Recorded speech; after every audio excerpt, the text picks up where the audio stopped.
Now for our sixth question, Connecticut has one of the highest rates of young people leaving the state. According to a recent study, Connecticut ranks third in the United States for people moving out. This is causing a loss of human capital. Obviously, statistics like these are alarming. What do you think you could do to get more younger people to stay and live in Farmington? I actually had a high school student ask me that same question as I was walking and knocking on doors. And I asked them what would they like to see in this town? And they told us they wanted more things to do, more places to go to, more activities. And I am the chairperson of the Farmington Village Center Committee.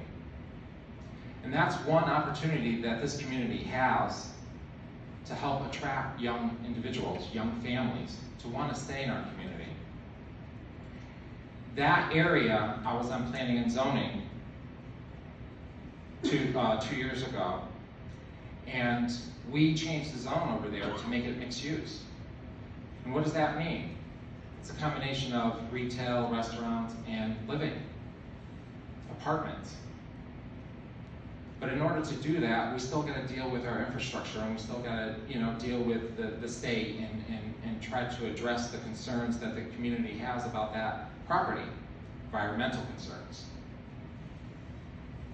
So I think one of the things that we need to do is we just need to create an atmosphere for our youth that they want to stay and enjoy, a place that they can walk to and have entertainment and eat. It seems like all the statistics say the same thing. The youth does want something to do, a place to work. They're very experiential. With our Rails to Trails, the project that I worked with the state, Farmington Valley Trails Council, and our town staff to get that bridge across Route 6, this was a project that was fully paid for by the state. We can now get from one end of town to the other end of town on the trails. We can get across the border into Plainville, and in the near future, within the next 2 years, they promised, Plainville would be done, we can get all the way down to New Haven. It's this type of activity that young people look, can I go to the trails? One thing we're kind of missing in these trails is a lot of places to stop. We've had conversations with different people trying to add to that. Can we get a restaurant, a coffee shop, some place to eat along the way? We would love to have that. If you get on the trails and you ride or you walk and you go up to Simsbury, there's stops all along the way.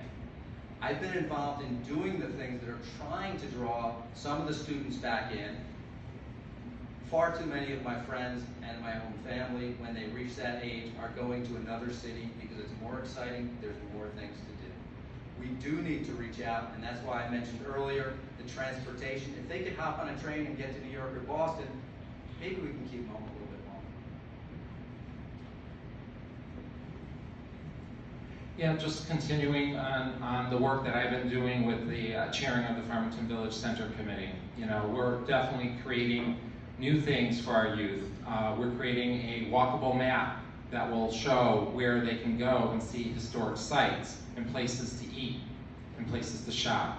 And I think we just need to continue to do that. I think we definitely, I know parents would love to have their kids around where they were raised. And I think kids would like to live in an area where they can work, live, and play. And I think in order to do that, we need to create that environment for them. And Farmington has a lot of rich history, and we need to take advantage of that. It's amazing. I have a niece that lives in Colorado. When she came to visit me over the holidays, she was amazed on where we live and the history that this community has to offer. We should just make sure that we keep on advertising that, and that's Farmington.